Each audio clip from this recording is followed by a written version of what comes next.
I have no idea why I feel compelled to respond to the strange stuff having to do with television thread. I've only told this story once or twice, and although it was believed, at least that's what they told me, by listeners, it's not something you'd normally post to a news group read by a bajillion people worldwide. But here it is, so deal with it. I will warn you now that this kind of sounds goofy. I honestly don't know if it was the waking dream of a child, something supernatural, or just something I ate.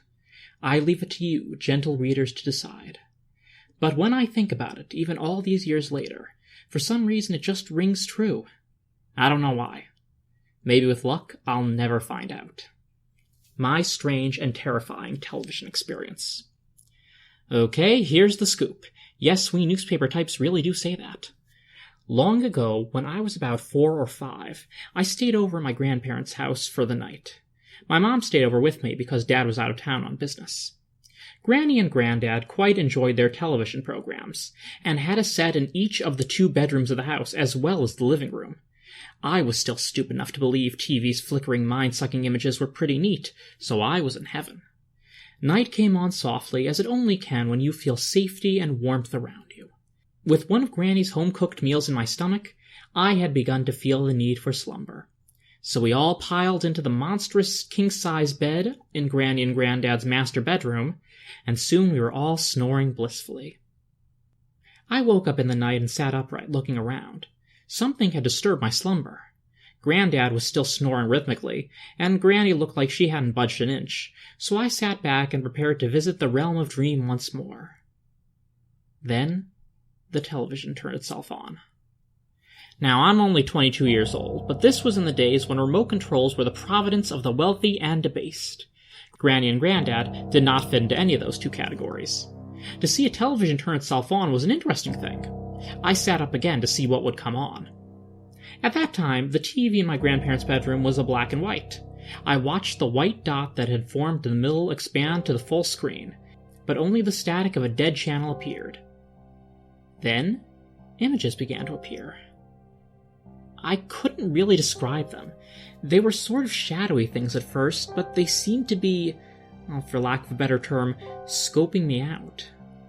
Suddenly, an actual image began to appear. Muppets! The Muppets were on! I was exalted, elated. I wanted to wake my grandparents up, but I then started to feel a bit uncomfortable about what was happening on television. Muppets did not usually have fangs, as I recall. At least not one that looked so real and out of place in an otherwise standard Muppet-style mouth. I realize this is sounding goofy. You were warned. Well, uncertain about what to do, I decided to keep a close watch on the television. The quote-unquote Muppets looked at me. It was common, of course, on Sesame Street and The Muppet Show, for them to acknowledge the audience, so I wasn't alarmed so much by that. I describe these things as Muppets because that's primarily what they look like. Other than the rows and rows of unusual teeth, one looked vaguely Grover-esque, and the other sort of reminded me of Harry Monster. I don't know if he's even on Sesame Street anymore. The Grover-esque monster leaned over and pointed at me, while whispering something to his companion. They looked at me in unison, whispering all the while in a strange, unusually guttural tongue. It sounded completely random, although it did somehow seem to form the meter and pattern of a language. I noticed when the Grover-esque Muppet pointed, he had very long, distinct talons on his furry hands. That, too, was quite disturbing. The Muppets began to dance, sing, and cavort in that strange language of theirs. It was sort of amusing, I recall. I began to feel a bit more at ease. The Muppets motioned for me to come forward. I shook my head. The Muppets tried again. I shook my head. I was beginning to feel frightened. If there was ever a way Muppets could look pissed, these guys were doing it. With all those rows of fangs, it wasn't pretty. I should mention that all this singing, dancing, cavorting horror that was going on seemed in no way to disturb my grandparents. This disturbed me as well, because these guys were loud. I got out of bed and crept into the living room, being careful to avoid the screen. The Muppet things wore visages of absolute anger now, motioning violently for me to approach the screen. My attempts to rouse my grandmother and grandfather were in vain. They would not stir. I ran into the living room crying. I collapsed in my granddad's chair, buried my face into the fabric, and began to weep. Certain doom had come for me. I looked over at the television in the corner of the living room. It had already begun to turn itself on, the shadow forms that dissolved into the Henson-style horrors already beginning to flicker across its surface. I screamed, rooted to the spot. But as the scream left my lungs, and the two grinning, fanged faces burst into being onto the television screen, faintly, and then with increasing tempo, I heard footsteps. The things in the television looked worried, swirled into their shadow forms, and were gone. The television winked out just as my mother ran into the room. After consoling me, we went to check on Granny and Granddad. They were both awake and had heard my scream. We sat up for a while talking, and eventually the warmth and love returned to fill the chill in my soul. I went to bed and nothing more happened that night. Or any other night I stayed with my grandparents. A waking dream? Probably. But one that still fills me with terror. I was awake, of course. Mom was still assert when I was in the chair. So I did move somehow from the bed to the chair. Still, it gives me pause. What better way to snare a young boy than to show him something he loves, then pull him in unawares? Whatever those two things were, I'm sure the Muppet forms were not their natural shape. I'm sure the fangs and talons were part of it, though. If they're still out there, I hope they haven't had much time to practice those forms. If they could get them just right. I still wonder what would have happened, dream or not, if I had put my then small hands up to the screen there in my grandparents' bedroom. Perhaps nothing. And then again, perhaps it's better not to know. In case you're wondering, I don't watch much television anymore. It all seems so diabolical. I've been a frequent visitor at Your Ghost Stories for several years now, longer than my profile suggests. Point being, I know the drill. This is a place for real ghost stories. And I can promise you that the tale I'm about to tell is wholly nonfiction. Whether or not the events as I can remember them actually happen in the manner described, of course, is debatable. But the story itself is not something that I've intentionally made up. I'm a freelance writer, see Broke Dreamer, by trade, and have been known to make up numerous stories with the sole intention of entertainment, and a handful of times I've even exchanged them for actual money. Much to my own bewilderment, I can assure you. So, though it may be the standard knee-jerk reaction to hear writer and think liar, in this instance, I can promise you this is not the case. In fact, the story I'm about to recount is not one that I would want to claim as a fiction writer. Nothing much happens in it plot-wise, and the climax sort of leaves you wanting.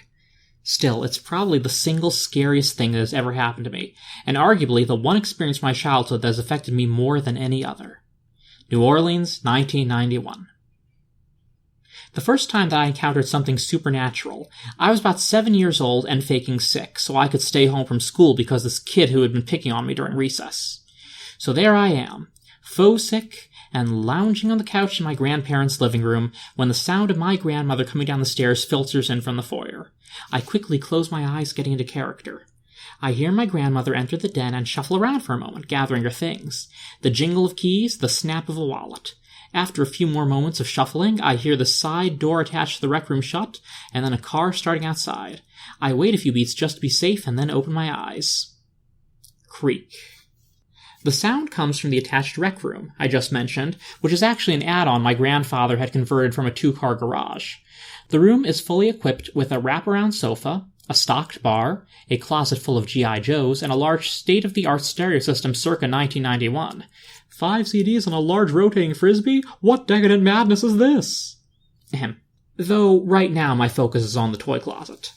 The only thing that divides the den and the rec room is a 4-inch carpeted drop, so I can clearly see across to the closet, which is built into the room's far wall. And, to a 7-year-old Clarence's wide-eyed amazement, I can see that the closet door is slowly opening. I can't move. My eyes are fixed on the door as it casually swings open. This isn't a draft or overzealous hinges. Something is wrong here. I can feel it in my bones. Just as clearly as I do now, years later as I type these words. Is she gone?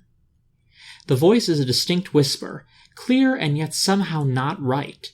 The way it seems to hum on the last syllable of every word, sort of like the vibration you hear when a bass note is played through an old amplifier.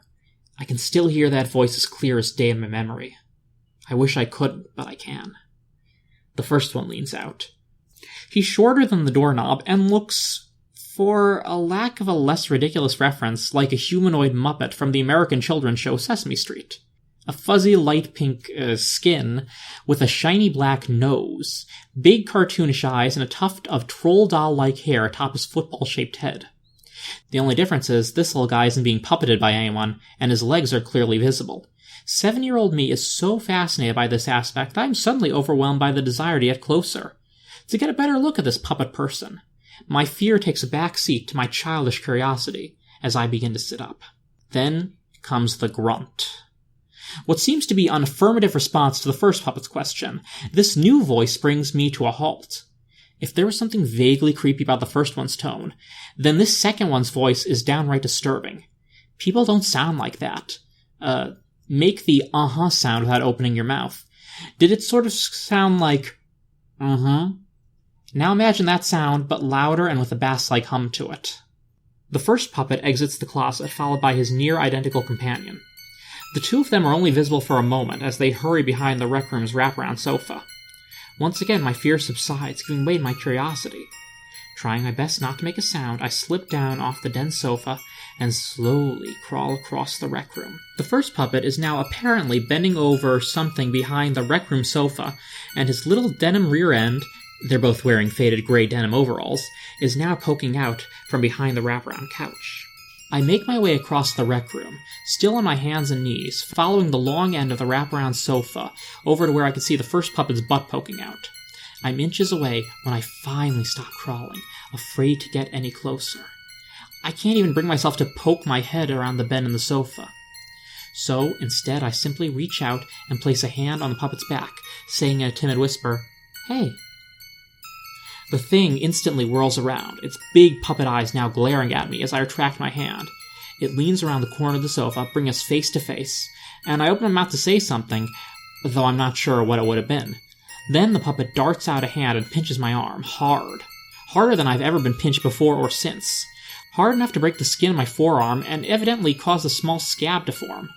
Without a thought, I'm up and across the side door and then out onto the lawn where I wait for what feels like hours until my grandmother finally comes back. She starts to scold me as she exits the car, something about faking sick just so I go outside and play. But then she sees my face. At first, I don't want to tell her what just took place. Even at 7 years old, I'm aware that these kinds of things just don't happen. But then she asks about the tiny smear of blood on my arm and I break down. I tell her a condensed version of the story. I even admit to fake sleeping earlier when she was leaving, and my grandmother tries to insist there was nothing more than a bad dream brought on by the fever I'd been faking all day. I don't admit to faking sick, of course. That would just be reckless. So the conversation ends there, at least as far as my grandmother is concerned. For me, though, to this day it's still a constant debate. Am I simply crazy, or did scary-ass puppet people actually dwell in the toy closet in my grandparents' rec room? I didn't say it was a logical debate. I can even remember the weeks afterwards, sitting in class or whatever and looking at the scab on my arm and every time thinking, oh yeah, that happened. That actually happened.